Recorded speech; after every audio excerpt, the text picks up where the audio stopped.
it's a lengthy 5-step process. Okay. First, to just briefly kind of try to figure out what your values are based on what your interests are, what are your preferences, what are your priorities in life. Okay. And usually the indicators are high points in your life. When you're like extreme joy in your life, that's a sign that you've been tasting your values. That's why you're so happy. Another sign is the extreme lows in your life.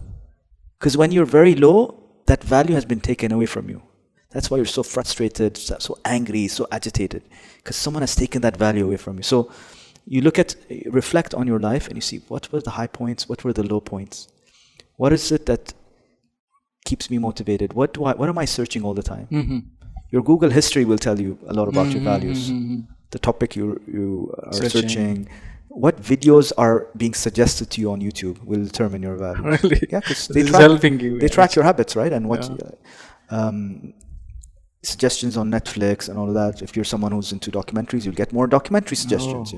So it really depends on those. That's the first aspect. And then, of course, you need to break them down. You start with 20. You're brainstorming. You bring them down to 5. Then you try to group them together because some of them are overlapping and similar. Similar ones, yeah. Exactly. Then you do a visualization of, imagine you died. Right? Imagine that you're dead and people are talking about you. Your loved ones, your friends are talking about you. Oh, Qazi was such a blank person. Qazi was so blank. What would people be describing you as after you died?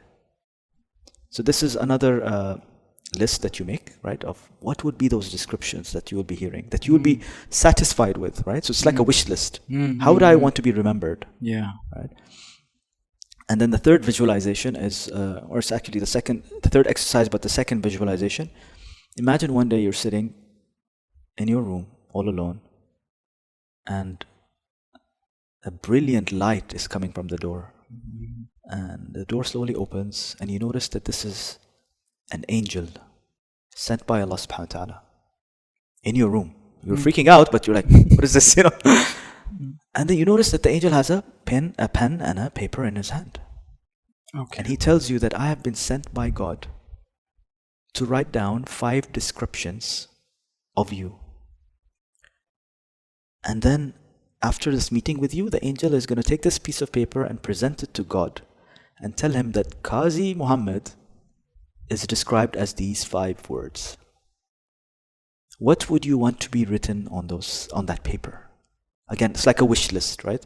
How would you want Allah to be introduced to you as? So you have this list, the angel list, you have the deceased visualization list, and then you have the first list. Then you bring all of them together and come up with the top 5.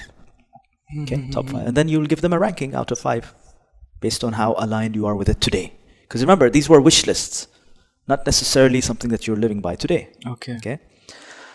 So let's say, for example, this person that I helped today, they had compassionate there, they had healer there, they had something of the sort of faithful, they had giving, 5 or 6 values there were.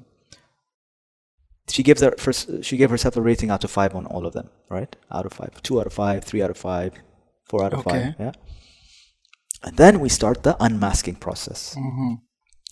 And the unmasking process, like I told you, takes 2 to 3 hours. But what interesting for her was she was a very evolved person, already worked a lot on her spirituality, So when I helped her unmask one of her values, actually I'll share with you what the value was. So we worked on healing. I think a healer was one of her values. She loves to heal people. Okay. But it was 2.5 out of 5. Very weak. She was very struggling in that area, We unmasked it through a process which, inshallah, anyone who wants can, Get experience. It's an experience. It cannot be really explained. We reached, after 30 layers, 30 layers, okay? We reached to truth. For her, truth was the value. And I asked her, how would you rate truth out of 5? And when I say how would you rate truth out of 5, I mean today, now. She said 6 out of 5. That is a sign. That's very normal. Every time we reach that core deep value, it is usually not even 5 out of 5. It's 6 out of 5. Meaning she's already, this has filled her up. She's already filled with truth. Okay. Which is Allah's name. Can you guess? Al-Haq. Al-Haq, exactly. And when I said Al-Haq, it's like her eyes were like tearing, Finally realization, it's like she's newly born and like the veils are lifted and now she can see with clarity. Oh my God, Al-Haq, truth, this was it all along. And this is what motivated her to learn because she wanted always truth. And this is what motivated her to teach because she loves to teach.